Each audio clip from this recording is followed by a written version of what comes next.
பக்தியும் பிரம்மாண்டமும் சேர்ந்து கேரளா மாநிலத்துல திருவனந்தபுரத்துல ஒரு அதிசயம் உருவாக்கி இருக்குங்க. 111 அடி உயரம். இதுதாங்க உலகத்திலே மிக உயரமான சிவலிங்கம்னு கின்னஸ் ரெக்கார்டு படைச்சிருக்குங்க. இந்த லிங்கத்துக்குள்ளார 8 மாடி இருக்குங்க. அந்த 8 மாடியிலையும் 108 சிவலிங்கமும் 64 நாயன்மார்களும் இருக்காங்க. இந்த லிங்கம் எங்க லொக்கேட் ஆயிருக்குன்னு பாத்தீங்கன்னா நம்ம கேரளால தாங்க.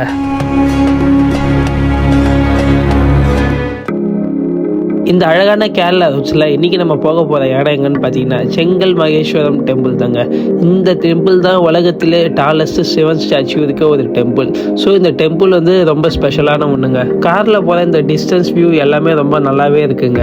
அதுவும் இல்லாமல் இன்றைக்கி நம்ம சாமி தரிசனம் எப்படி இருக்குன்னு தெரியல, பார்ப்போம். நம்ம இந்த ஜேர்னியை ஆழிமலா சிவா டெம்பிள்லேருந்து ஸ்டார்ட் பண்ணாங்க. அங்கேருந்து இந்த மகேஸ்வரம் சிவன் டெம்பிளுக்கு பார்த்தீங்கன்னா 12 கிலோமீட்டர்ஸ் வருது மொத்தமாக. 2 கோயிலும் பக்கத்தில் இருக்கிறதுனால நீங்கள் NH 66 பிடிச்சிங்கன்னா உங்களுக்கு கொஞ்சம் ஈஸியாகவே இருக்குங்க 2 கோயிலுக்கும் போகிறதுக்கு. நான் இந்த கோயிலை கூகுள் மேப்பு எதுவுமே பார்க்காம தாங்க வந்தேன். ஏன்னா பார்த்தோன்னா நமக்கு வந்து அந்த எக்ஸ்பெக்டேஷன் ஸ்பாயில் ஆகிடும்.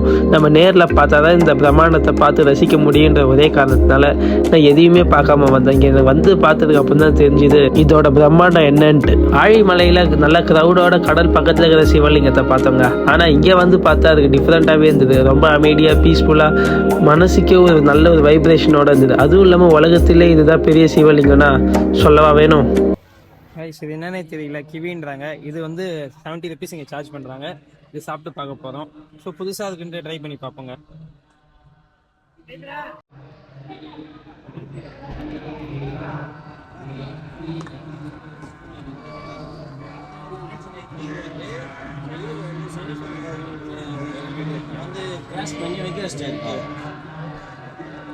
கைஸ் இங்கே நம்ம 70 ரூபாய்க்கு இந்த கிவின்னு ஒன்று பர்ச்சேஸ் பண்ணோம். அங்கெல்லாம் நல்லா இருக்குங்க. இது அந்தந்த ஊருக்கு வந்து அந்தந்த ஃபுட்டை நம்ம ட்ரை பண்ணி பார்க்கணும். அதான் நல்லா இருக்கு எப்பயுமே. இந்த கோயிலுக்குள்ளார பார்த்தீங்கன்னா ஏகப்பட்ட விநாயகர் சிலை இருந்தது, சிவன் லிங்கம் இருந்தது, சிவன் சிலைகள் இருந்தது. இந்த மாதிரி சொல்லறதுக்கு வார்த்தையே இல்லாத அளவுக்கு ஏகப்பட்ட விஷயம் இருந்ததுங்க. அது மட்டும் இல்லாமல் அந்த சிவன் லிங்கத்துக்குள்ளே போகிறப்ப பார்த்தீங்கன்னா 8 மாடி இருந்தது. ஒவ்வொரு மாடியிலையும் ஒவ்வொரு உடம்பை பற்றின விஷயத்த ஏகப்பட்ட விஷயம் சொல்லி வச்சுருந்தாங்க. இந்த கோயிலுக்கு அந்த சிவன் லிங்கத்துக்குள்ளே போகிறதுக்கு மட்டும் சார்ஜ் பண்ணுறாங்க. இப்போ பர்சனுக்கு வந்து 200 rupees சார்ஜ் பண்ணுறாங்க. அது மட்டும் இல்லாமல் அந்த சிவன் லிங்கத்துலேருந்து அந்த ஹனுமான் வயிற்றுக்குள்ளார போயிட்டு கீழேயும் வந்து இறங்கி நிறைய விஷயத்த காட்டுறாங்க. கைஸ் இந்த கோயிலுக்கு நான் வந்திருந்தேன் கைஸ். உண்மையிலுமே சொன்னால் ரொம்ப ஒத்தான கோயில் கைஸ். இது ஆக்சுவலாக ரொம்ப பீஸ்ஃபுல்லாக இருந்தது. 108 லிங்கம், விநாயகர், அப்படி இப்படின்னு ஏகப்பட்ட விஷயம் இருந்ததுங்க. அது மட்டும் இல்லாமல் கடைசி இங்கே 200 ரூபா கொடுத்து ஒரு டிக்கெட் புக் பண்ணி நாங்கள் அந்த சிவன் லிங்கத்துக்குள்ளே போனோம். ஆக்சுவலாக ஸ்டார்டிங் போகிறப்ப என்னடா இது 200 ரூபா கொடுத்து போனோமா அப்படின்னு ஒரு மைண்ட் செட்டில் தான் இருந்தோம். ஆனால் 200 ரூபாய்க்கு ஒத்துங்க அப்படின்னு தான் தானே கேட்குறீங்க. உள்ளே போனோம். இந்த சிவலிங்கத்தில் மொத்தம் 64 நாயன்மார்களை பற்றி இருந்தது. 108 சிவலிங்கம் வந்துச்சு. ஒவ்வொரு ஸ்டேஜாக அப்படியே அந்த கேவுக்குள்ளே போகிற ஃபீலை கொடுத்து மேலே போயிட்டே இருந்தாங்க. கைலாசம் அப்படின்னு கைலாசம் தான் ஏகப்பட்ட விஷயம். நீங்கள் போனீங்கன்னா உங்களுக்கு தெரியும். எனக்கு அது எப்படின்னு சொல்ல தெரியல. அவங்க எல்லாத்த பற்றி ப்ரீஃபாக எக்ஸ்பிளைன் பண்ணி ஒரு ஆள் நம்ம கூட கைடு மாதிரி வராங்க.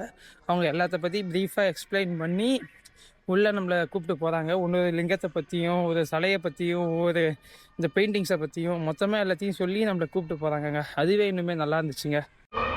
கைஸ் இந்த பிளேஸ் வந்து பார்த்தீங்கன்னா கேரளாவில் ஒரு மஸ்ட் விசிட் பிளேஸ் கைஸ். நீங்கள் எப்போ வந்தாலும் இந்த கோயில் வந்து இருக்கும்.